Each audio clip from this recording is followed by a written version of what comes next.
Welcome to my channel head home adventures part 7 కథ. ఆ రోజు నేను వంటింట్లో ఉండగా పెద్దక్క నుంచి ఫోన్ వచ్చింది. లక్ష్మి, నాన్న ఇంకా మనల్ని వదిలి ఎక్కడికి పోరు. కిడ్నీ ఇచ్చే డోనర్ దొరికారు. రేపే ఆపరేషన్ అయితే డోనర్ అయితే తన పేరు బయట పెట్టొద్దని, రికార్డుల్లో చెప్పొద్దని డాక్టర్ గారిని అడిగారంట. అంతకని డోనర్ పేరు చెప్పడం లేదు. రేపు సౌమ్య, సుధా వాళ్ళు హాస్టల్ నుంచి ఇంటికి వచ్చేస్తున్నారు. వాళ్ళని కూడా తీసుకుని వీలైనంత త్వరగా నువ్వు హాస్పిటల్ దగ్గరికి వచ్చేస్తే, హాస్పిటల్ వద్ద అమ్మ నాన్న దగ్గర మీ బావ ఒక్కరే ఉన్నారు. మీరు ఉదయాన్నే వచ్చేయండి అని ఉత్సాహంగా చెప్పింది మా పెద్దక్క. అయితే నాకైతే కళ్ళం నుంచి ఆనంద బాష్పాలు వస్తున్నాయి. అక్క నుంచి కబురు చెప్పడంతో నా మనసు కుదుటపడింది. మరుసటి రోజు నేను మా వారితో కలిసి హాస్పిటల్ దగ్గరికి వెళ్ళేసరికి మా పెద్ద బావ ఒక్కరే అమ్మతో ఉన్నారు. అమ్మ ముఖంలో కాస్త సంతోషం కనిపిస్తుంది. మేము వెళ్ళిన కాసేపటికి చిన్నక్క, బావ వచ్చారు. ఆపరేషన్ ముందు చేయవలసిన కాగితాల మీద సంతకాలన్నీ నర్సు చేయించుకుంటుంది.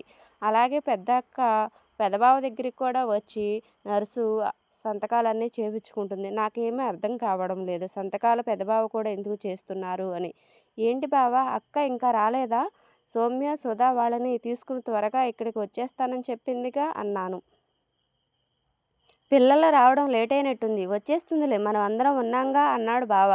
నాకు ఆపరేషన్ సక్సెస్ అవ్వాలని మనసులో దేవుడిని ప్రార్థించుకుంటున్నాం. కానీ గుండెల్లో ఏదో ఆందోళనగానే బాధగానే ఉంది.